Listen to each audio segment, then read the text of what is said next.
दोस्तों, स्वागत है आपका हमारे YouTube चैनल में। आज हम लोग बात करने वाले हैं क्लास 10 के सामाजिक विज्ञान के मॉडल सेट के।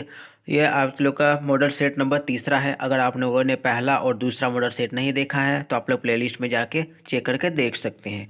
तो चलिए इसको शुरू करते हैं, इस सेट को शुरू करते हैं। इस सेट में पहला क्वेश्चन क्या है? पहला क्वेश्चन है कि वियना कांग्रेस 1815 की मेज़बानी किसने किया था? यानी कि वियना कांग्रेस का जो बैठक हुआ था उसकी मेज़बानी कौन से देश ने किया, किसने किया था? तो ड्यूक मैटरनिक ने किया था। Duke Metternich, option number A. चलिए बढ़ते हैं अगले सवाल की ओर। दूसरा नंबर देखते हैं कि जालियांवाला बाग हत्याकांड की घटना कब हुई? तो ये कब हुआ था? 13 अप्रैल 1919 में। ऑप्शन नंबर 20 का सही आंसर है। तीन आ जाते हैं कि पूना पैक्ट किसके बीच हुआ था? जो पूना समझौता हुआ था तो वो किसके बीच हुआ था? तो वो महात्मा गांधी और भीमराव अम्बेडकर के बीच हुआ था। ऑप्शन नंबर ए इसका सही आंसर है। क्या है? Option number A. बढ़ते हैं, चौथा सवाल देखते हैं कि अफ्रीका में रेंडर पेस्ट मवेशी प्लेग नामक बीमारी कब फैला? तो ये रेंडर पेस्ट जो था वो मवेशियों का बीमारी था जो अफ्रीका में फैला था, जिसमें बहुत सारे पशु मर गए थे। तो ये पूछा कि कब फैला था? तो 1890 के दशक में। ऑप्शन नंबर सी इसका सही आंसर है। पांचवें सवाल देखते हैं कि यूरोप में कागज बनाने का पहला कारखाना कहाँ खोला गया? तो कागज बनाने का पहला कारखाना यूरोप में कहाँ खोला गया था? तो ऑप्शन नंबर ए इंग्लैंड में खोला गया था। छठा नंबर देखते हैं, वृहद उत्पादन की नीति अपनाई थी। तो वृहद उत्पादन की नीति किसने अपनाई थी? तो हेनरी फोर्ड ने अपनाई थी। सातवें नंबर देखते हैं कि सोडमिया पिडमोंट का शासक कौन था? तो सार्डिनिया पिडमोंट का शासक कौन था? तो सात का option number C Victor Emmanuel सही आंसर है। आठवां नंबर देखते हैं, वियना कांग्रेस के पश्चात फ्रांस में पुनः किस वंश का शासन स्थापित हुआ? तो वो कौन सा शासन स्थापित हुआ? ऑप्शन नंबर सी बूबो शासन स्थापित हुआ। आठ का क्या हो जाएगा? ऑप्शन नंबर सी। नौ देखते हैं, नौ में क्या कह रहा है? यूनान को एक स्वतंत्र राष्ट्र घोषित किया गया था। तो यूनान को स्वतंत्र राष्ट्र कब घोषित किया था? 1932 में। 10 नंबर देखते हैं, ब्रिटिश भारत ने गिरमिटिया श्रमिकों की व्यवस्था किस वर्ष समाप्त की? तो गिरमिटिया मजदूर की जो व्यवस्था थी उसे कब समाप्त किया गया था? ऑप्शन नंबर बी 1921 में। 11 देखते हैं, पंजाब के भूमि निम्नीकरण के प्रमुख कारण क्या है? तो ये सबसे इसका कारण है अति सिंचाई। ऑप्शन नंबर सी इसका सही आंसर है। बढ़ते हैं 12 नंबर सवाल की ओर। 12 क्या है? राष्ट्रीय वन नीति के अंतर्गत कितने प्रतिशत भौगोलिक वन क्षेत्र वांछित है? यानी कि राष्ट्रीय वन नीति के अनुसार बोल रहा है कि कम से कम कितना प्रतिशत वन क्षेत्र किसी भी जगह में होना चाहिए? तो वो कितना होना चाहिए? कम से कम 33% होना चाहिए। 13 देखते हैं कि कौन सी संस्था पौधों और प्राणियों को विभिन्न श्रेणियों में बांटती है? तो विभिन्न श्रेणियों में बांटने का काम IUCN करता है। Option number B. 14 देखते हैं, हीराकुंड बांध किस नदी पर बनी हुई है? तो हीराकुंड बांध किस में बना है? महानदी पर बना है। ऑप्शन नंबर बी इसका सही आंसर है। 15 आ जाते हैं कि निम्न में से कौन सी प्राचीन जल संग्रहण तकनीक नहीं है? पूछ रहा है कि प्राचीन जगह समय की जल संग्रहण तकनीक नहीं है। तो ये है ऑप्शन नंबर सी बहुउद्देशीय बांध। 16 आ जाते हैं, 16 में रेशम कीट पालन क्या कहलाता है? उसे कहते हैं सेरिकल्चर। ऑप्शन नंबर ए इसका सही आंसर है। 17 देखते हैं, वह प्राकृतिक समरूप तट जिसकी एक निश्चित आंतरिक संरचना है क्या कहलाते हैं? वह प्राकृतिक समरूप तट जिनकी एक निश्चित आंतरिक संरचना होती है तो वो देखिए ये खनिज।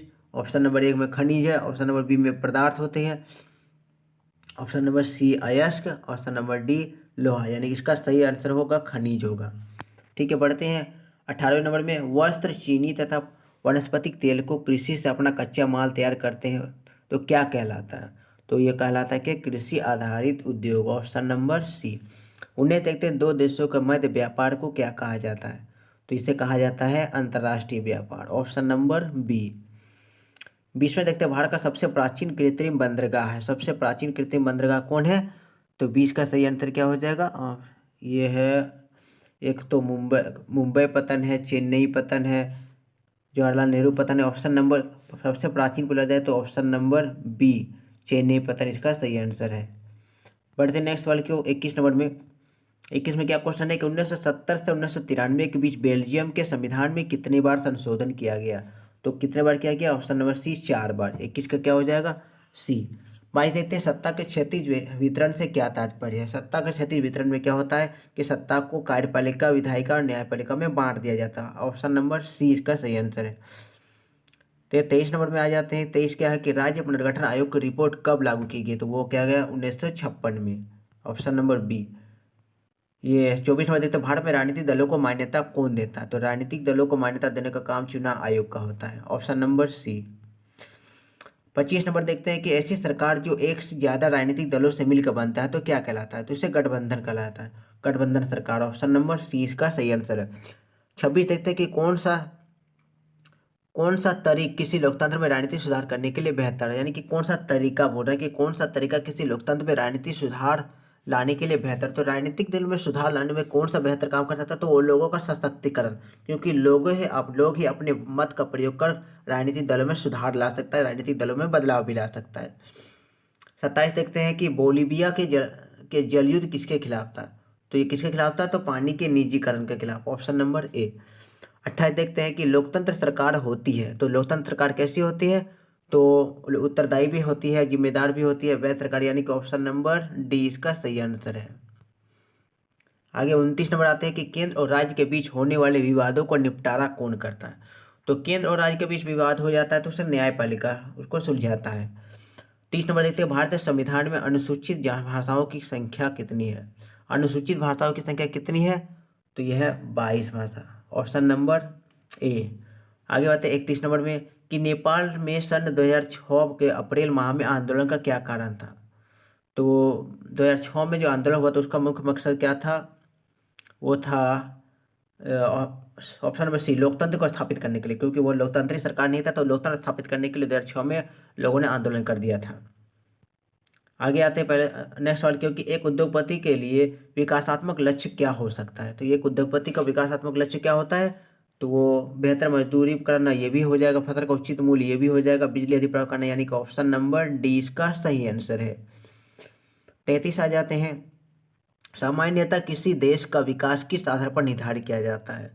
तो किसी भी देश का विकास तो राष्ट्र प्रति व्यक्ति आय से भी निर्धारित किया जाता है, लोगों के स्वास्थ्य से भी निर्धारित किया जाता है, और औसत साक्षरता दर से भी निर्धारित किया जाता है, यानी कि ऑप्शन नंबर डी इसका सही आंसर है।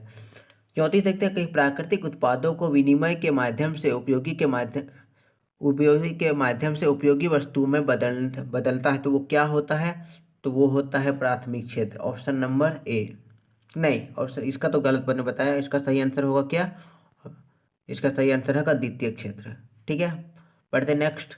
35 नंबर देखते हैं कि जीडीपी का मतलब क्या होता है? तो सकल घरेलू उत्पाद, ऑप्शन नंबर 20 का सही आंसर है। 36 देखते हैं, मृदा में निम्नलिखित क्या कार्य, मृदा का काम क्या होता है? ये मृदा नहीं होना चाहिए, यहाँ पे मुद्रा होना चाहिए। ठीक है, क्या होना चाहिए? मुद्रा। तो मुद्रा के निम्नलिखित में से क्या कार्य है? तो उपरोक्त सभी इसका सही आंसर है, ऑप्शन नंबर डी इसका सही आंसर है। 37 आए थे, आय और उपयोग का अंतर क्या कहलाता है? तो आय और उपयोग का अंतर करने से बचत प्राप्त होता है, ऑप्शन नंबर ए। 38 आए थे, विश्व व्यापार संगठन के प्रमुख कार्य क्या है? तो विश्व व्यापार संगठन का सभी कार्य होते हैं, ऑप्शन नंबर ए भी कार्य होता है, बी भी, यानी कि ऑप्शन नंबर डी इसका सही आंसर है।